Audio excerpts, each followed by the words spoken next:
Hi children, hope that all are safe and healthy at home. Today we are going to discuss about revision mapping of the food we eat. Daily we eat food, right? We eat food to get energy. If we do not eat food for a longer period of a time, then there is very less energy left in our body. Food contains a lots of substances, right, called nutrients. I already discussed about the four major nutrients, right? One is carbohydrates, second one is proteins, third one is fats, fourth one is vitamins and minerals. Let me now discuss about what are nutrients, what it is useful for. Here children, whenever we get hurt or met with an accident, the food we eat daily, right, it consists of some kind of nutrients which mainly help our body to grow and also make our body to be stronger. Therefore, one must eat food at regular intervals of time to keep ourselves healthy and fit. Here children, let me discuss about carbohydrates. Carbohydrates are energy giving nutrients. The main carbohydrates found in our food are in the form of starch and sugar. Here children, we people do a lots of physical work, so that we need lots of energy, right? So that we must eat carbohydrates foods like chapatis, bread, idli, which are made up of wheat and rice, which are mainly rich in carbohydrates. Let me now discuss about proteins. Now our body requires a different kinds of nutrients called proteins. Proteins also help us to build body muscles, and also it can also repair our tissues. Hence they are known as body building foods. Mostly young children need more protein rich food, children. Why? Because their body needs more proteins to grow up and build muscles. Foods like milk, eggs, cheese, fish, meat, beans, pulses are protein giving foods. Let me now discuss about fats. Fats are also energy giving foods. They give us more energy than carbohydrates. Fats also help us to keep our body warm. Let me give you some of the examples of fats like butter, ghee, cooking oils, and nuts like cashew nuts, peanuts, etc. Let me now discuss about vitamins and minerals. Vitamins protect our body from diseases and keep us healthy. Examples like fruits and vegetables.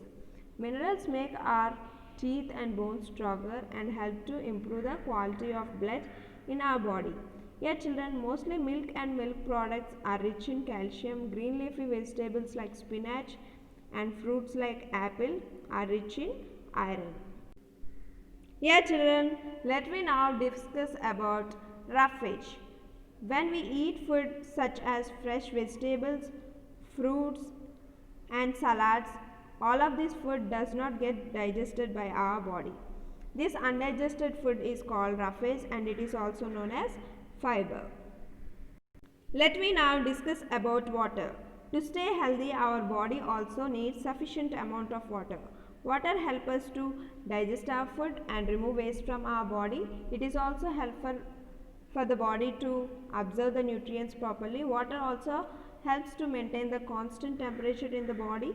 Some water is lost from the body every day, either in a form of sweat or in the form of urine. Daily we should drink at least 8 to 10 glasses of water in a day. Let me now discuss about balanced diet.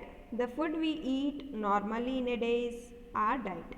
A diet that contains proper amounts of all nutrients like carbohydrates, proteins, fats, vitamins and minerals, roughage and water required for the good health is called balanced diet. For good health and proper growth, it is very important to have a balanced diet daily. Here children, let me now discuss about deficiency diseases. What are deficiency diseases, children? If we do not eat food which consists of some kind of nutrients, then we may suffer with diseases, right? You already know the four major nutrients. Daily we should eat the four nutrients like carbohydrates, fats, proteins, vitamins and minerals. If not, we may get some kind of deficiency diseases, right children? If the person does not get enough set of proteins in his or her food for a longer period of a time, then he or she will suffer with stunted growth, swelling of face, discoloration of hair, skin diseases and diarrhea. Yeah children, if the diet is deficient in both carbohydrates and proteins for a longer period of time, the growth may stop completely. Such a person will become very lean, thin and so weak. Then he or she may not be even able to move properly. Yeah children, let me now see what are the deficiency diseases of vitamins and minerals. If you do not eat vitamin A food items, you will get night blindness. If you do not eat vitamin B food items, you will get beriberi. If you do not eat vitamin C food items, then you will get scurvy. If you do not eat vitamin D food items, then you will get rickets. That's why you should eat all the kinds of vitamins food items like milk, eggs, carrots, brown rice, unpolished rice, lemons, oranges, guavas, amlas, milk and also fish. Yeah children, and also let me see some of the deficiency diseases caused due to the lack of minerals. If you do not eat iodine food items, you are going to get goiter. If your body does not contain any set of iron food items, you will get anemia. And if you do not eat calcium, you will get bone and tooth decay. That's why we should eat all the kinds of 4 nutrients. That means you should, the food which contains mainly like carbohydrates, proteins, fats, vitamins and minerals, you should eat all the types of food items which is healthy. If not, you will get all this type of deficiency diseases. And also daily you should have at least 8 to 10 glasses of water. Daily you should have milk. Why? Because it's a complete food, right? And also daily you should eat at least 1 fruit daily to stay healthy. And also you should eat food in a such a way that you should maintain the balanced diet daily. Is it clear children? Hope that everyone understood the topic of the food we eat. Thank you. Have a nice day.